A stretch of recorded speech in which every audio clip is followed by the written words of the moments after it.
Sinapubliko na ni Senator Risa Hontiveros ang video testimony ng mga dating miyembro na inaabuso umano sa simbahan ni Pastor Apollo Kibuloy.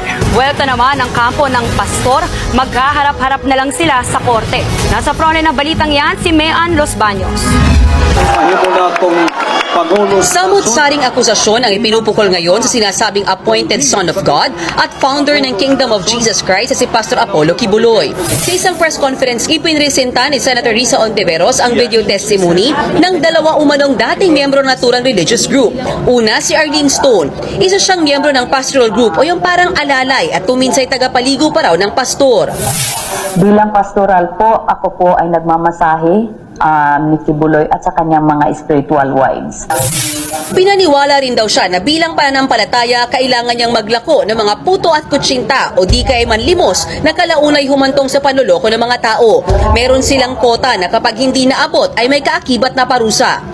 Ako po ay nakaranas mismo ng pamamalo galing kay Kibuloy. It was 60 slashes po. Pinapapanggap po kami ng mga pipi at bingi at mga fake na student po. May dala-dala po kaming iba't ibang association para kami po ay lumikom ng pera. Isa po sa mga association na dala namin ang CGF, Children's Joy Foundation, Pag-asa ng Buhay, Pagdamay sa Dukha Association.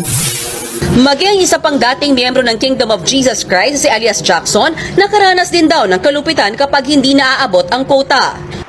Dapat katalaga. Alam mo yung ganito kakapal na, yung palang paddle na pinapakita doon sa mga hising, maliit lang doon ng konti, tapos makapal lang doon ng konti. Doon pong pinapalo sa amin. Meron din daw mga pastoral na nakatoka umano sa sexual na gawain para kay Kibuloy. Nakatanggap naman daw ng patunay ang opisina ni Senator Hontiveros sa nagsasabing ang mga pang-aabusong gaya nito nangyayari hanggang sa ngayon. Kaya sa pamamagitan ng resolusyong inihain niya, magsasagawa ng pagdinig ang Senate Committee on Women and Children kung saan haharap pa daw ang ilan sa mga nagrereklamo laban kay Apollo Kibuloy. Batid ni Hontiveros na marami sa mga biktima ang natatakot lalo't sinasabing may kapit sa gobyerno si Pastor Kibuloy.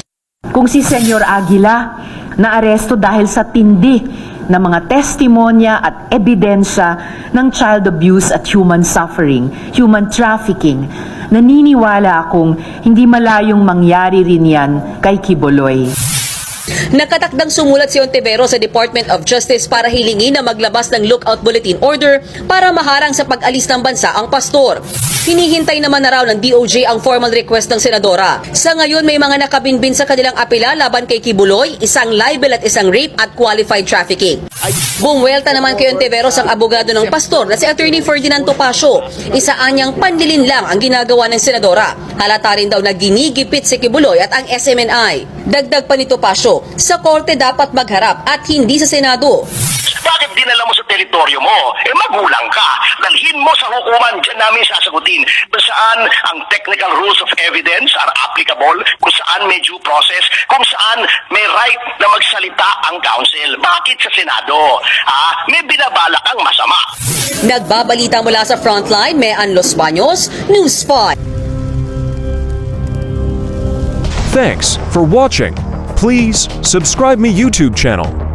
Follow, like, comment, and share.